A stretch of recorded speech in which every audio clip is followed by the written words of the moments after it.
just a perfect situation. Hello, this is Liz. Welcome to my little urban homestead. Today I'm going to make hash browns. These potatoes I boiled in their skins and then took the skins off, and I thought I'd show you the best way I found for doing that.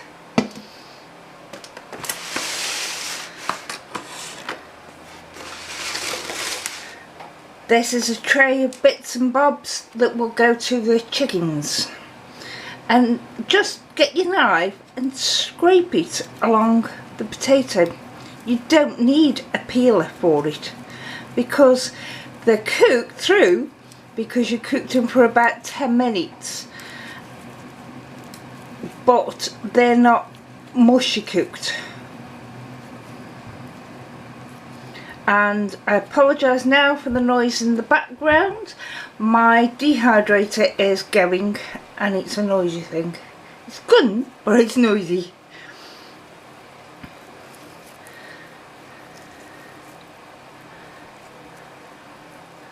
And that's all it is to peel him on.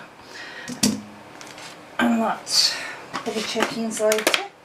You could do this in your food processor, but I don't see the point because they are, as I say, cooked but not mushy. Get your normal box grater with the normal big side on it, that's what I use, and just grate it down.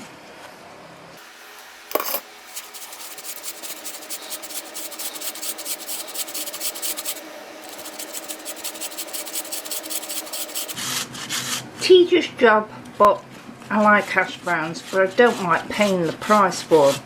And this is an ideal thing to do with potatoes that need using up, because you can freeze them, and that's what I'm doing with these.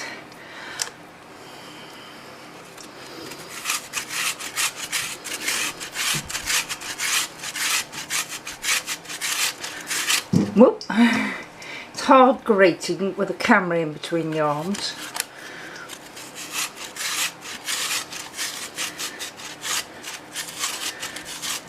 Alright, stop there for a minute. For every potato I do, I'm going to add a little bit of salt. Not much, because you're putting it in every time you do it. And these are going to be garlic ones, so there's a bit of garlic powder, a bit of pepper.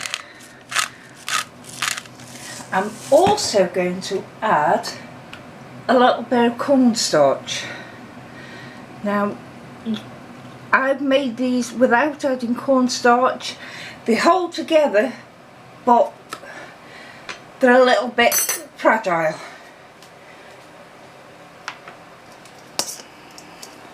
And give them a quick mix, and then do exactly the same. And that's what I'm going to do with the rest of these potatoes now. So that's what I've got from those 7 potatoes that I boiled for about 10 minutes in their skins, grated them, added salt, pepper, garlic powder and a bit of cornstarch. You don't have to have the cornstarch, but they are fragile if you don't. I've got here a baking tray covered with greaseproof paper. You've seen me use this 1/4 pound mould before now. So I like big, chunky hash browns. Now if you don't, or you want them smaller, use a canning lid or cookie cutter and load that up. But I'm just loading up this.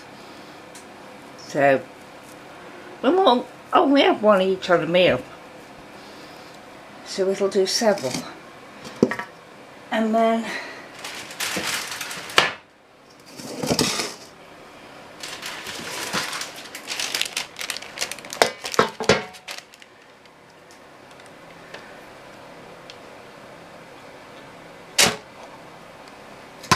whoops, there's one, and I'll fill up this tray now.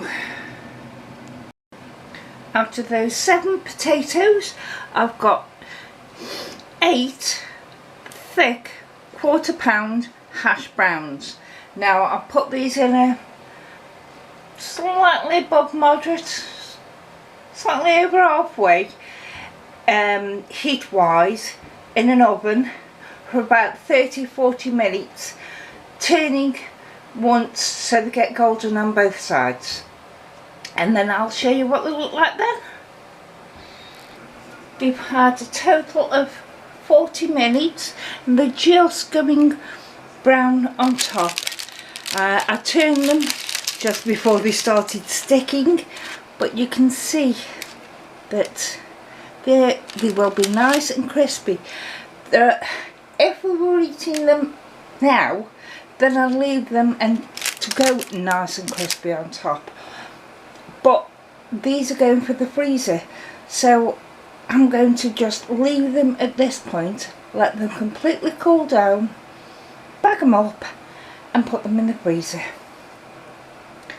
So thank you, bye.